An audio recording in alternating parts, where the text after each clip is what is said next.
আপনার ওয়াইফাই কে কে চালাচ্ছে, কিভাবে দেখবেন এবং কিভাবে তাদের ব্লক ও আনব্লক করবেন, এই বিষয় নিয়ে থাকছে আজকের ভিডিও। চলুন ভিডিওটি শুরু করা যাক। প্রথমেই আপনার মোবাইলটি আপনার ওয়াইফাইয়ের সঙ্গে কানেক্টেড থাকা অবস্থায় যে কোনো একটি ব্রাউজার ওপেন করে নিতে হবে। আপনি চাইলে ক্রোম ব্রাউজারটি ওপেন করে নিতে পারেন। ব্রাউজারটি ওপেন করার পরে আমরা চলে যাব অ্যাড্রেস বারে। অ্যাড্রেস বারে গিয়ে লিখতে হবে 192.168.0.1, এটা লিখে সার্চ করতে হবে। সার্চ করার পরে আপনি এই রকম ইন্টারফেস দেখতে পাবেন। এখানে এসে আপনাকে আপনার রাউটারের যে লগইন পাসওয়ার্ড রয়েছে সেই পাসওয়ার্ড দিয়ে লগ ইন করতে হবে। আমি যেহেতু টেন্ডা F3 মডেলের রাউটার দিয়ে এই ভিডিও দেখাচ্ছি, সুতরাং টেন্ডা সহ বেশিরভাগ রাউটারের লগইন পাসওয়ার্ড হচ্ছে অ্যাডমিন। সো এখানে অ্যাডমিন লিখে লগইন অপশানে ক্লিক করবেন। আমি যেহেতু এই লগইন পাসওয়ার্ডটি চেঞ্জ করে নিয়েছি, সুতরাং আমার চেঞ্জকৃত পাসওয়ার্ড দিয়ে আমি লগ ইন করছি। আপনারও এই লগইন পাসওয়ার্ডটি নিরাপত্তাজনিত কারণে চেঞ্জ করা উচিত। কিভাবে এই লগইন পাসওয়ার্ড চেঞ্জ করবেন সেটা যদি না জেনে থাকেন, তাহলে অলরেডি এই বিষয় নিয়ে ভিডিও রয়েছে। সেই ভিডিওটি এই ভিডিওর আই বাটনে ও ভিডিও ডেসক্রিপশনে পেয়ে যাবেন। ওকে, এখানে আসার পরে টেন্ডা রাউটারের যে মূল অ্যাডমিন প্যানেল রয়েছে সেই প্যানেলটি দেখতে পাচ্ছি। এখন আপনি যদি উপরের দিকে লক্ষ্য করেন তাহলে 3 লাইন দেখতে পাচ্ছেন।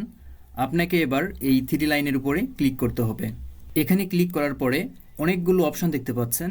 এই অপশনগুলোর মধ্যে ব্যান্ডউইথ কন্ট্রোল নামে যে অপশনটা দেখতে পাচ্ছেন, এই অপশনের উপরে ক্লিক করতে হবে। ব্যান্ডউইথ কন্ট্রোল এই অপশনে ক্লিক করে এখানে আসার পরে উপরের দিকে যদি লক্ষ্য করেন তাহলে দেখুন অ্যাটাচড ডিভাইস 5, অর্থাৎ এই ওয়াইফাই থেকে বর্তমানে 5টি ডিভাইস কানেক্টেড রয়েছে। এই 5টি ডিভাইস কোনগুলো, সেই ডিভাইসের নামগুলো কিন্তু এখানে ধারাবাহিকভাবে দেখতে পাচ্ছি। এগুলোর মধ্যে কোনো ডিভাইসকে যদি অপরিচিত মনে হয় বা ওয়াইফাই ব্যবহার করতে না দিতে চান, তাহলে সেই ডিভাইসের পাশে দেখুন এই রকম অপশান দেখতে পাবেন।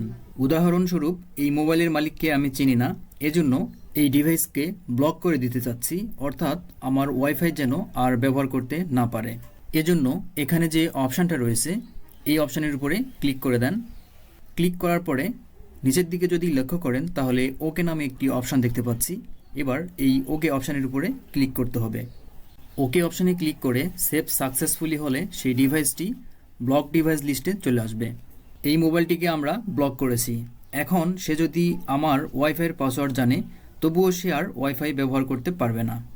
এখন যদি আবার সেই ডিভাইসকে ওয়াইফাই ব্যবহার করার অনুমতি দিতে চান, অর্থাৎ আনব্লক করতে চান, তাহলে সেই ডিভাইসের পাশে দেখুন রিমুভ লেখা রয়েছে। আপনাকে এখন এই রিমুভ অপশানের উপরে ক্লিক করতে হবে। রিমুভ অপশানে ক্লিক করার পরে আবারও ওকে অপশানের উপরে ক্লিক করে দেন। ওকে অপশানের উপরে ক্লিক করার পরে সেভ সাকসেসফুলি হলে আবারও সেই ডিভাইসটি পূর্বের মতোই আনব্লক হয়ে যাবে এবং ওয়াইফাই ব্যবহার করতে পারবে। আশা করি এই ভিডিওটির মাধ্যমে আপনার ওয়াইফাই কে কে চালাচ্ছে সেটা জানতে পেরেছেন এবং অপরিচিত ওয়াইফাই ব্যবহারকারীকে কিভাবে ব্লক ও আনব্লক করতে হয় সেটাও জানতে পেরেছেন। ভিডিওটি এ পর্যন্তই। ভিডিওটি ভালো লাগলে অবশ্যই চ্যানেলটি সাবস্ক্রাইব করবেন। যারা অলরেডি সাবস্ক্রাইব করেছেন তাদেরকে অসংখ্য ধন্যবাদ।